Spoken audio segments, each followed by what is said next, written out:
باللہ من الشیطان الرجیم بسم اللہ الرحمن الرحیم الحمدللہ رب العالمین والصلاة والسلام علی اشرف الانبیاء والمرسلین وآلہ الطیبین الطاہرین اللہم اذہب عنہم الرجس وطہرہم تطہیرا اللہم صلی علی محمد وآل محمد وعجل فرجہم آل محمد۔ ناظرین، ایاک نعبد و ایاک نستعین کی دوسری ایپیسوڈ، اس میں ہم نے عبادت کو پہلے میں ڈیفائن کیا، اطاعت، فرما برداری، عبادت، کچھ مراسم کا ادا کرنا، ساری زندگی خدا کی اس میں اطاعت میں فرما برداری میں گزارنا۔ اب ایک تو کویسچن یہ آتا ہے کہ جس طرح ہم ائمہ کی جو ذرائع مقدسہ ہیں ان کی زیارت کرتے ہیں، ان کی تعظیم کرتے ہیں، ان کو بوسہ دیتے ہیں، تو کیا یہ غیر اللہ کے اس میں آتا ہے؟ تو اس کا ایک جواب میں مختصراً یہ جوابات دوں گا کہ عبادت کا مفہوم بالکل یہی ہے کہ عبد کو خضوع، انتہائی تضرعی، انتہائی خضوع ہونا چاہیے، تعظیم ہونی چاہیے۔ لیکن اگر ہم جب ایک آقا اپنے غلام کو کہتا ہے کہ مجھ سے آگے چلو، تو وہ کہتا ہے کہ نہیں، یہ تعظیم میں نہیں آ رہا، میں کیسے آپ کے آگے چل سکتا ہوں، میں آپ کے پیچھے چلوں گا، یہاں پر وہ نافرمانی کر رہا ہے۔ یہ نافرمانی جو ہے یہی اس کو عبادت سے نکال رہی ہے، یعنی کہ دیکھنا یہ پڑے گا کہ وہ فرما برداری میں آقا کی بات مان رہا ہے کہ نہیں۔ تو یہاں پر تعظیم کا ایلیمنٹ اتنا نہیں ہے جتنا فرما برداری کا ایلیمنٹ ہے، تو اب اس کا آگے چلنا ہی جو ہے وہ عبادت کے مفہوم میں اور تعظیم کے بھی مفہوم میں آئے گا۔ اس طرح بہت سے شاہد اللہ ہیں، جیسے حجر اسود ہے، اور ان کو بوسہ دینا، اور جناب آدم کے سامنے فرشتوں کا سجدہ کرنا۔ اور دیکھیں وہاں پر اگر فرشتوں نے، جیسے قرآن میں آتا، سجدہ کر دیا، اب سجدہ تو خدا کو ہوتا ہے، یہ اب اپنے مقام پہ بحث آئے گی کہ وہ سجدہ تعلیمی تھا یا کیا تھا، یا سجدہ آدم کو کیا تھا یا آدم سے قبلہ بنے تھے، یہ جب آدم علیہ السلام کا ذکر آئے گا اس میں ہم ڈسکشن کریں گے۔ اگر اس نے سجدہ نہیں کیا شیطان نے، اور یہ وہ پوائنٹ دے دیتا کہ یہ بتاتا کہ جناب سجدہ تو صرف تجھے ہے، اے خدا تعالیٰ تجھے سجدہ ہے، لیکن چونکہ اللہ کے حکم کی نافرمانی کی، اس لیے عبادت سے نکل گیا۔ تو عبادت تعظیم ہے، لیکن فرما برداری کے ساتھ ہے، تو حکم ماننا۔ اسی طرح حضرت اسماعیل اور حضرت حاجرہ کے جو مشاہد ہے صحیح کرتے ہیں، یہ تمام جو ہیں یہ شاہد اللہ میں سے ہیں، ان کی تعظیم واجب ہے۔ اور چونکہ ان کی تعظیم واجب ہے، تو چونکہ رسول خدا صلی اللہ علیہ وسلم سب سے افضل ہیں کائنات میں، ان کا جہاں روضہ مقدس ہے، اس کی تعظیم کرنا، ان کو بوسہ دینا۔ اگر ایک پتھر حجر اسود جو کہ ایک فرشتہ تھا، جو موکل ہے، جو ایک بلیک باکس ہے، جو وہاں پہ آتا ہے، شہادت کی گواہی دیتا ہے، شہادت امیر المومنین کی گواہی دیتا ہے، طواف کرتے ہوئے آپ جب جائیں تو امیر المومنین کی شہادت کی گواہی دیں، وہ اس بلیک باکس میں، وہ اس سیکرٹ باکس میں، وہ قیامت والے دن فرشتہ متکلم ہوگا اور وہ بتائے گا کس کس نے گواہی دی۔ تو اگر اس کی تعظیم واجب ہے، تو خود رسول خدا صلی اللہ علیہ وسلم جہاں مدفون ہے، اس جگہ کی تعظیم کس حد تک جو ہے وہ ہوگی۔ اب اس کے بعد ایک اور چیز ہے کہ تھوڑا سا میں اس کو، اصل میں شاعر اللہ کی جو تعظیم ہے، زیارت ہے کرنا، وہ ان سے ہم ان کو خدا نہیں سمجھ رہے، بلکہ ان کو، چونکہ وہ ان لوگوں نے قربانیاں دی ہیں، خدا کی راہ میں اپنا ایک مقام پیدا کیا ہے، ان سے خدا کی یاد تازہ ہوتی ہے ان شاہد اللہ کو دیکھ کر۔ تو اس لیے مقام ہجرہ ابراہیم، حجر اسود وغیرہ یہ سب چیزیں غیر اللہ ہیں حالانکہ، لیکن چونکہ ان کو نسبت ہے اللہ سے، لہذا ان کی تعظیم واجب ہے۔ اسی طرح نستعین کا میں تھوڑا سا آپ کو یہاں پہ ایک دو جو اطلاعات میں نے اس میں کیے کہ جبر کا وسیلہ تفویض، اس میں ہے کہ اگر ہم کسی غیر اللہ سے مدد مانگ رہے ہیں، مطلب کسی کو کہتا ہوں یار میری گاڑی خراب ہوگی، اس کو دھکا لگا دیں، تو یہ اس کو ہم خدا سمجھ کے تو نہیں کہہ رہے نا، اس کو ایک وسیلہ سبب سمجھ کے کہہ رہے ہیں۔ کسی ایسے شخص کو سے مدد مانگنا، ایسی ہستی سے، کہ کہ جس کو ہم خدا کی صفات کا حامل سمجھتے ہوں یا خدا جیسا سمجھتے ہوں یا خدا کے ہم پلہ سمجھتے ہوں، اس سے مدد مانگنا شرک ہے۔ لیکن اگر کسی کو اللہ نے مامور کیا ہے اس کام کے لیے کہ وہ وجعل لی من لدنک سلطانا نصیرا، سورہ بنی اسرائیل، رسول خدا کی دعا ہے کہ میرے لیے سلطانا نصیرا، ایک بہت بلند زبردست مددگار مہیا فرما۔ اور اس پہ مزید ڈسکشن ہے کہ نصیر نہیں کہا، نصیرہ کہا ہے کہ نصیر وہ ہوتا ہے جو وقتی طور پہ مدد کر سکے، نصیرہ وہ ہوتا ہے جو ماضی حال مستقبل میں مددگار ہو۔ خیر اس میں ہم ڈسکشن میں ابھی نہیں جاتے۔ تو اگر تو یہ عقیدہ رکھا جائے کہ خدا نے امر خلق و رزق، یہ تمام جو خدا کی صفات ہیں اس کے افعال ہیں، وہ ائمہ کو دے دیے ہیں، تو یہ شرک ہے۔ لیکن اگر ائمہ کو وسیلہ سمجھا جائے کہ خدا کے فیض کا وسیلہ ہیں اور ان کے واسطے ان کے ذریعے سے ہماری دعائیں قبول ہوتی ہیں اور ان تک اللہ تک پہنچنے کے لیے وسیلہ قرار دیا جائے تو پھر یہ جائز ہے۔ اس میں سب سے پہلے تو دعائے توسل ہے، جس کا میں ایک کوئی پڑھ دیتا ہوں کہ یا فاطمہ الزہرا یا بنت محمد یا قرۃ عین رسول یا سیداتنا و مولاتنا انا توجہنا واستشفانا وتوسلنا بک الی اللہ وقدمناک بین یدی حاجاتنا یا وجیہتا عند اللہ اشفعی لنا عند اللہ۔ اے فاطمہ زہرا، اے بنت محمد، اے رسول کی آنکھوں کی ٹھنڈک صلوات اللہ علیہ وآلہ، اے ہماری ملکہ عالیہ، آپ ہی ہماری توجہ کا مرکز ہیں، ہمیں آپ کی شفاعت درکار ہے، خدا تک رسائی کے لیے آپ ہی ہمارا وسیلہ ہیں اور حاجت روائی میں آپ ہی ہمارا آسرا ہیں۔ اے حریم قدس الہی کی بلند خاتون، آپ اللہ سے ہماری سفارش کر دیجئے۔ ان کو ہم سفارشی قرار دے رہے ہیں، ان سے جو مطلق العنان جو قدرت ہے وہ اللہ ہی کے پاس ہے۔ اس میں دوسری اور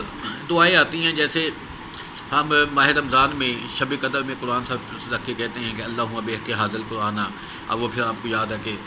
10 دفعہ بکا یا اللہ، بکا یا اللہ، بکا یا محمد، بکا یا محمد، اور امام زمانہ علیہ السلام تک۔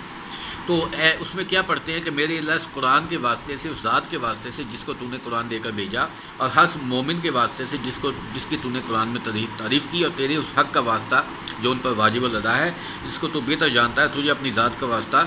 اس کے بعد رسول خدا سے ائمہ تعین کا نام بنام واسطہ دے کر آخر میں اپنی طلب کو حاجت کیا جاتا ہے۔ تو ان کو ہم وسیلہ قرار دے رہے ہیں، ہم ڈائریکٹ ان کو خدا یا معبود نہیں سمجھ رہے۔ اب اس میں مختلف دعائیں ہیں۔ امیر المومنین کی دعا ہے، زیادت ہے، اے مولا میں تیری بارگاہ میں حاضر ہوں، اپنے مقصود تک پہنچنے کے لیے آپ ہی کو وسیلہ بنایا ہے، اور میں شہادت دیتا ہوں آپ کو وسیلہ بنانے والا اپنے مقصد میں کبھی ناکام نہیں ہوتا، یہ ہے۔ اس کے بعد زیادت امین اللہ ہے۔ میں مختصراً اس کو بتا رہا ہوں کہ ہم ائمہ کو شفیع اور وسیلہ قرار دیتے ہیں۔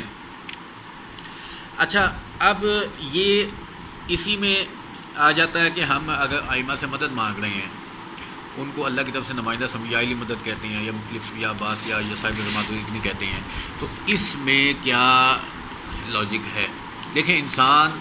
دو چیزوں کا مرکب ہے، ایک ہے جسم، ایک ہے روح۔ جب انسان سو جاتا ہے تو روح جسم سے نکل جاتی ہے۔ نیند موت کی بہن ہے،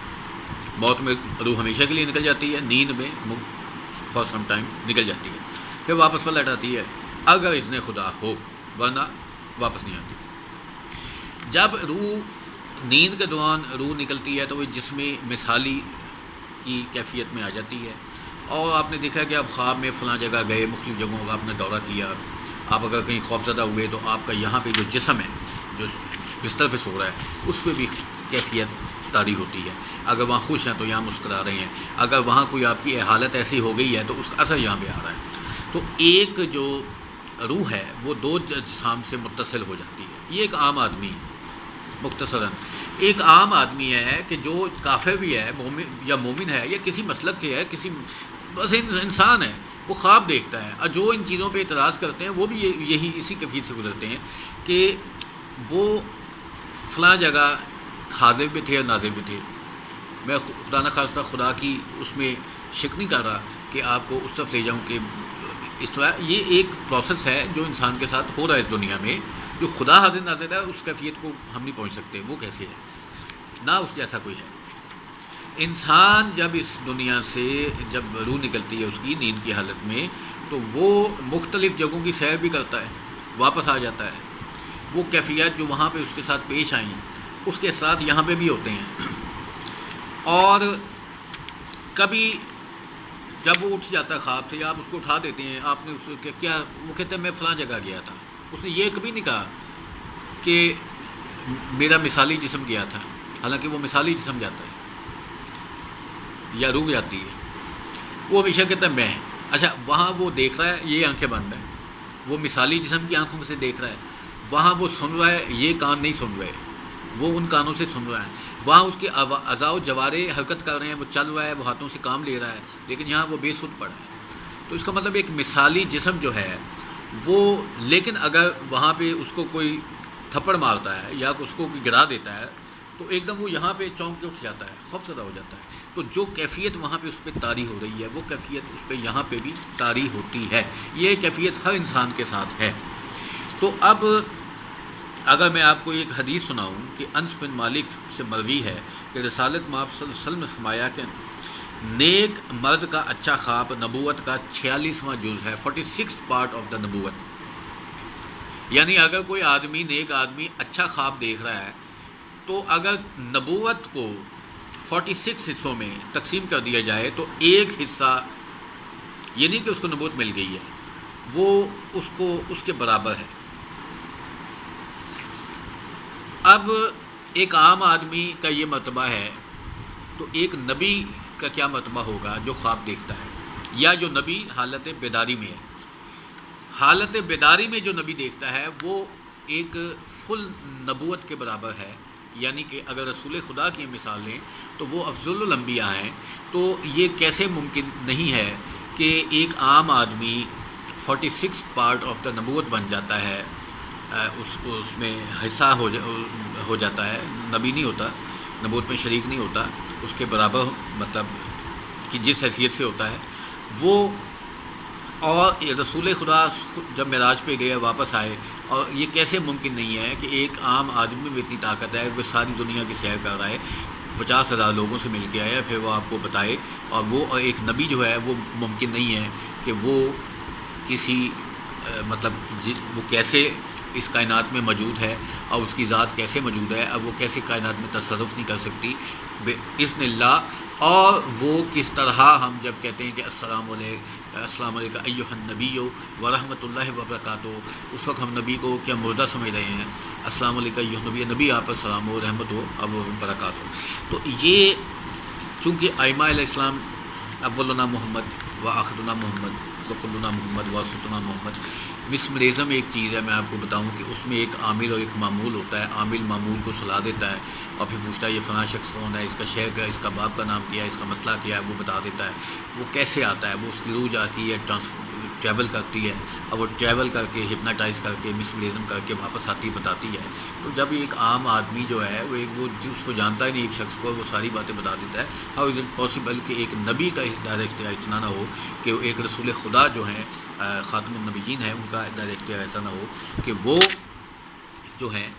اس پہ قادر نہ ہوں کہ وہ کسی کی مدد کر سکیں، یا وہ ان کی روح میں یا ان کے مثالی جسم میں یا ان کے حاضر جسم میں اتنی۔ یہ بڑا ایک ڈفرینٹ سا ٹاپک ہے، میں اس پہ مزید ڈسکشن نہیں کروں گا۔ کبھی اس سے متعلق کوئی اگر روایات اور یہ احادیث اور قرآنی آیات مل گئیں تو جب معراج کا ذکر آئے گا تو انشاءاللہ اس پہ ڈسکشن کریں گے۔